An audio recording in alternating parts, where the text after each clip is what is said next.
Let's be clear. The free world is in danger.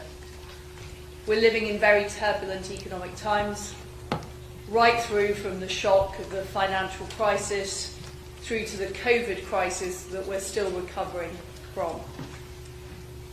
We have less of the world's population living under democracy than we did 30 years ago.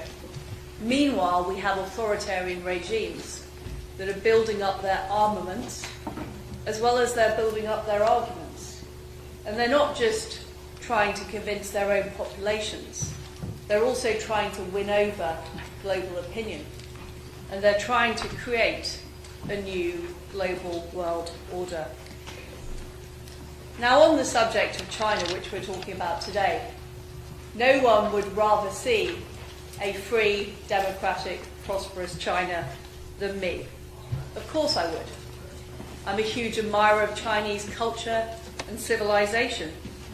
I've travelled to Beijing and Shanghai and Chongqing and Wuhan long before we saw the pandemic emerge. In classrooms, businesses and factories, I've seen the application, the ingenuity and the hard work of the Chinese people. But these people are being ill-served by a regime which is about control.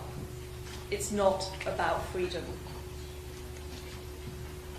Some people say that standing up to this regime is a hopeless task, that somehow the rise of a totalitarian China is inevitable and we just have to face facts. But I reject this fatalism. And the free world has a significant role to play in whether or not this happens, and if it happens, how it happens. After all, we encourage China to embrace economic freedom. We believed that it would mean that the citizens of China gained political freedom, but the reality is that the opposite has happened. Nixon became the first US president to visit the People's Republic of China. His handshake would be known as the handshake that changed the world. And that was no understatement. Less than 30 years later, China was admitted to the World Trade Organization. And at the time, people didn't pay very much attention to this. But it catalyzed China's rise to become one of the world's largest economies. And it wasn't long ago that in the United Kingdom, we hailed the golden era of UK-China relations. We rolled out the red carpet for the Chinese president with all the pomp and ceremony that came with a state visit. I should know, I attended a banquet in his honour at the time. Looking back, I think this sent the wrong message.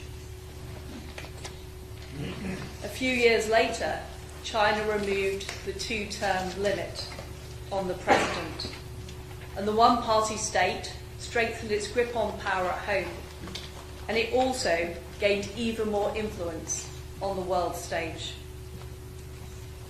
We ignored far too many of the warning signs, from the Tiananmen Square massacre to the so-called Uyghur re-education camps, not to mention the disgraceful dismantling of one country, two systems in Hong Kong.